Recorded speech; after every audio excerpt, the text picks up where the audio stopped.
systematic study, income tax laws, and understanding of the income tax law requires a study of the following: the Income Tax Act 1961 amended up to date, the Income Tax Rules 1962 amended up to date, circulars, clarifications issued from time to time by the CBDT, judicial decisions।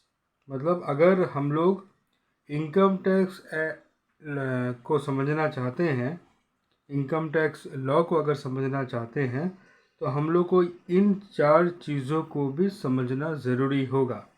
First है the income tax act 1961 amended up to date.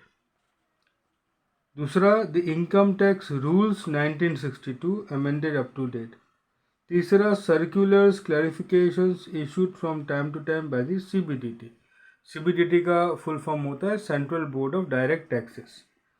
तो समय समय पर ये board भी circulars निकालता है, clarifications निकालता है, ये सब की जानकारी होना भी बहुत ज़रूरी है। और चौथा है जुडिशियल डिसीजंस। कोर्ट जो डिसीजन देता है वो सब डिसीजंस भी बहुत ज़रूरी है। तो एक एक करके चीज़ों को समझते हैं। Number A, the income tax act 1961 amended up to date. इसका क्या मतलब? The provisions of income tax are contained in the Income Tax Act 1961, which extends to the whole of India and became effective from 1/4/1962। Section 1। तो income tax के जो provision सब हैं, जो नियम हैं, वो सारे इनकम टैक्स एक्ट 1961 के अंतर्गत सम्मिलित है। ठीक है। और ये जो एक्ट है ये कब से इफ़ेक्टिव हुआ? ये इफ़ेक्टिव हुआ फ्रॉम 1/4/1962। ठीक है, सेक्शन 1 में बताया गया है। स्कोप ऑफ, और ये पूरे भारत में लागू होता है। Scope of income tax act. The income tax act contains provisions for determination of taxable income, determination of tax liability, procedure for assessment, appeals, penalties and prosecutions. अब ये है कि इनकम टैक्स एक्ट में हम लोग क्या क्या देखने को मिलेगा या सीखने को मिलेगा, उसके अंतर्गत क्या क्या चीज़ इंक्लूडेड है। तो फर्स्ट है डिटर्मिनेशन ऑफ टैक्सेबल इनकम, कि टैक्सेबल इनकम कितनी होगी। दूसरा है डिटर्मिनेशन ऑफ टैक्स लायबिलिटी, वो जो पहले टैक्सेबल इनकम निकली उसके ऊपर टैक्स लायबिलिटी कितनी होगी। तीसरा प्रोसीड्योर फॉर असेसमेंट। असेसमेंट का मतलब क्या हो गया कि जो इनकम टैक्स अथॉरिटीज़ वगैरह होती है, जो हम लोग जो एसएससी लोग जो रिटर्न फाइल करते हैं, वो रिटर्न फाइल को वो जो अथॉरिटीज़ वगैरह है वो एसेस करती है, वो एग्जामिन करती है, वो देखती है। तो वो देखने का तरीका क्या होगा, प्रोसीड्योर फॉर असेसमेंट क्या होगा। अपील्स, अपील करने का क्या तरीका होगा। अगर मान लीजिए एसएससी और इनकम टैक्स अथॉरिटी के बीच में अगर मतभेद होता है, तो मतभेद के लिए जो एसएससी है या इनकम टैक्स अथॉरिटी वो अगर अपील करना चाहती है तो वो किसको कर सकती है, क्या तरीका होगा, पेनल्टी का क्या तरीका होगा, प्रोसिक्यूशंस का क्या तरीका होगा, वो सब इंक्लूडेड है। It also lays down the powers and duties of various income tax authorities। और अलग अलग जो इनकम टैक्स अथॉरिटीज़ हैं उसके पावर्स क्या क्या होंगे, उनकी ड्यूटीज़ क्या क्या होगी, वो सब चीज़ें भी एक्ट के अंदर इंक्लूडेड होती हैं। Since the Income Tax Act 1961 is a revenue law, there are bound to be amendments from time to time in this law। क्योंकि ये एक रेवेन्यू लॉ है, ठीक है, ये रेवेन्यू कानून है, इसलिए समय समय पर इसमें अमेंडमेंट्स होता रहता है। अमेंडमेंट्स का मतलब होता है सुधार, वो होता रहता है। Therefore, the Income Tax Act has undergone innumerable changes from time to time it was originally enacted। तो ओरिजिनली जिस समय ये इनेक्ट हुआ उस समय से लेकर आज तक इस एक्ट के भीतर में इन्यूमरेबल बहुत ही ज़्यादा सुधार हुआ है, अमेंडमेंट्स हुए हैं. These amendments are generally brought in annually along with the union budget. ये जो सुधार होते हैं, जो अमेंडमेंट्स है, ये जनरली किसमें कब लाया जाता है? ये साल में एक बार लाया जाता है यूनियन बजट के द्वारा. ये यूनियन बजट के द्वारा साल में एक बार लाया जाता है. These amendments are generally brought in annually along with the union budget. Besides these amendments, whenever it is found necessary, the government introduces amendments in the form of various amendment acts and ordinances. Union budget में तो लाया जाता ही है, और साल के बीच में अगर इनकम टैक्स अथॉरिटीज़ को ऐसा लगता है या गवर्नमेंट को ऐसा लगता है कि कुछ जगह में सुधार करना ज़रूरी है, तो वो अमेंडमेंट एक्ट के द्वारा या ऑर्डिनेंसेस के द्वारा सुधार करते हैं. ठीक है. अब हम लोग एनुअल अमेंडमेंट जो कि यूनियन बजट के थ्रू आता है उसके बारे में समझते हैं. Annual amendments. एवरी ईयर, हर साल, a budget is presented before the parliament. Parliament में एक बजट प्रेजेंट किया जाता है बाय द फाइनेंस मिनिस्टर द्वारा. One of the most important components of the budget is the finance bill. तो finance जो बजट पेश किया जाता है उसमें सबसे इम्पोर्टेंट कंपोनेंट कौन सा होता है? वो होता है finance bill, which declares the financial proposals of the central government for the next financial year. इस फिनांस बिल में क्या होता है? इस फिनांस बिल में होता है गवर्नमेंट का प्रपोजल्स, सेंट्रल गवर्नमेंट का प्रपोजल्स जो वो लेके आना चाहती है आने वाले वित्त वर्ष पर, आने वाले फाइनेंशियल ईयर में. The bill contains various amendments which are sought to be made in the areas of direct and indirect taxes levied by the central government. जो बिल है, द बिल कंटेन्स, बिल्स में रहता है, the bill contains various amendments which are sought to be made. उसमें बहुत सारे amendments के बारे में इंफॉर्मेशन रहती है जो कि सेंट्रल गवर्नमेंट चाहती है करने के लिए. Amendment which are sought to be made in the areas of direct and indirect taxes by levied by the central government. जो कि डायरेक्ट टैक्सेस के एरियाज में भी हो सकता है, इनडायरेक्ट टैक्सेस के एरियाज में भी हो सकता है. Levied by the central government. The Finance Bill also mentions the rates of income tax and other taxes which are given in the first schedule attached to such Finance Bill. The Finance Bill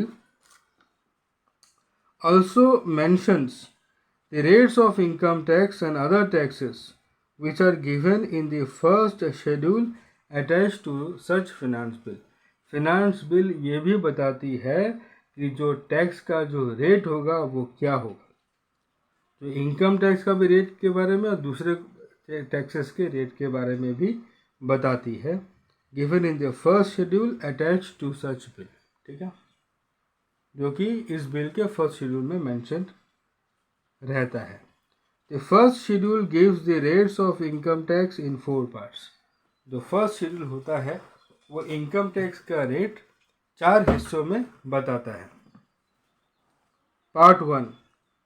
It gives the rates of income tax for various assessees for the current assessment year. Example, the Finance Act 2003 has given the rates of income tax for the assessment year 2003-04, and the Finance Act 2004 shall give the rates of income tax for assessment year 2004-05.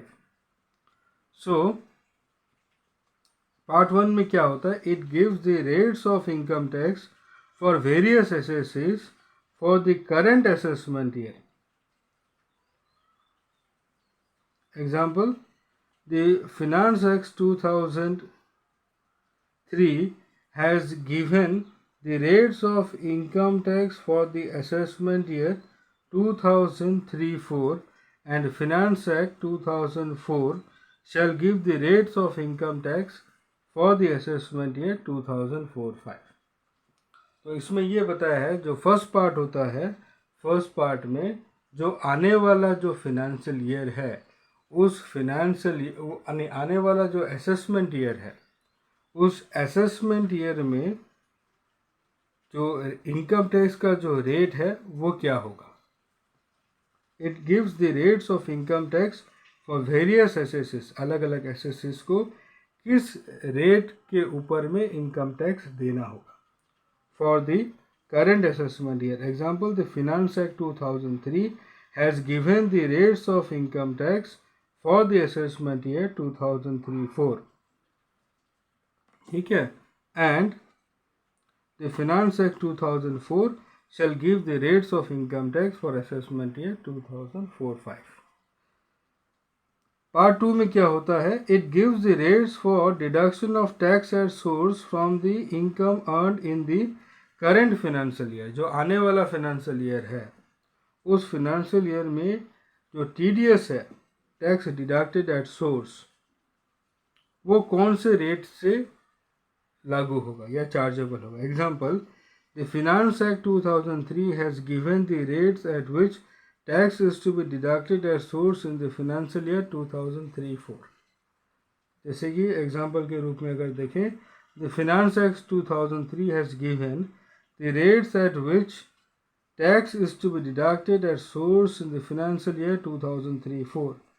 Similarly, Finance Act 2004 shall give the rates of TDS in the income earned during the financial year 2004-05. ठीक है, जो आने वाला जो financial year है उस financial year में जो TDS है वो कौन से रेट से चार्जेबल होगा वो बताया जाता है पार्ट 2 में। पार्ट 3 में सैलरी का टीडीएस को लेकर के है। It gives the rates for calculating income tax for deducting tax from income chargeable under the head salaries. The same rates are applicable for computation of advance tax के ऊपर भी same rate होता है। To be paid in the current financial year, मतलब आने वाला जो financial year है। Example, finance act 2003 has given the rates for the computation of advance tax for the current assessment year 2003-04। Assessment year और financial year के बीच में जैसे से समझाया जाएगा इस किताब के अंतर्गत वैसे मैं समझाता रहूँगा। Has given the rates for the computation of advance tax for the assessment year 2004-05। जो असेसमेंट ईयर 2004 होगा तो फिर प्रीवियस ईयर 2003-04 होगा। And the finance act 2004 shell give the rates of advance tax for assessment year 2005-06। ठीक है, तो third part में जो सैलरी इनकम है उसका टीडीएस किस हिसाब से चार्जेबल होगा और एडवांस टैक्स किस रेट से लिया जाएगा वो बताया जाता है। पार्ट 4 में it gives the rules for computation of net agriculture income, और पार्ट 4 में नेट एग्रीकल्चर इनकम किस तरीके से निकाला जाएगा उसके बारे में बताया गया है। अब यहाँ देखिए क्या है। When the finance bill is approved by both the houses of parliament and receives the assent of the president, it becomes the finance act. The provisions of such finance act are therefore incorporated in the income tax act. वो जो finance bill होता है वो दोनों houses of parliament से पास होता है और president का assent मिलने के बाद वो finance act बन जाता है। The provisions of such finance act are thereafter incorporated in the income tax act. तो finance act का जो provisions income tax में applicable हो रहा है वो income tax act में फिर incorporate सम्मिलित कर लिया जाता है। Part 3 of Schedule 1 of a particular finance act which gives the rates for computation of advance tax and TDS on salary etc. generally becomes the part 1 of the subsequent finance act. Example, Finance Act 2003 Part 3 has given the rates for computation of advance tax for assessment year 2004-05, the previous year 2003-04. The same rates shall become the rates of income tax for assessment year 2004-05.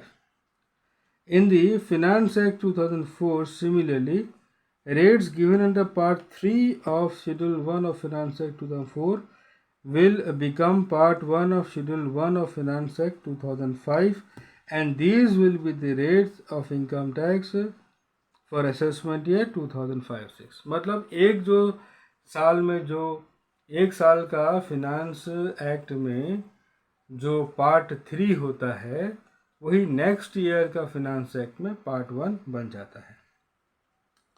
Besides the rates which are given in the Finance Act every year, there are certain incomes which are taxable at the special rates given in the Income Tax Act itself. कुछ एक income इस तरीके की होती है जिसके ऊपर special rate of income tax लागू होता है. Example, long term capital gain is taxable at the rate of 10% 20%, and income from lotteries, crossword puzzle etcetera are taxable at the rate of 30% for assessment year 2004-5. जैसे जो long term capital gain होती है वो उसमें जो rate होती है वो 10% या 20% के हिसाब से लगती है, और जो क्रॉसवर्ड पजल हो गया, लॉटरी हो गया, हॉर्स रेसेस हो गया, इस टाइप की अगर कोई इनकम होती है तो उसके ऊपर जो रेट लगती है वो लगती है 30% के हिसाब से. ठीक है, तो दोस्तों आज फर्स्ट डे है तो यहीं पर मैं वो करता हूँ, ख़त्म करता हूँ. बने रहिएगा, हम लोग ये पूरी किताब को कंप्लीट करेंगे. वीडियो देखने के लिए बहुत बहुत धन्यवाद. Thank you very much.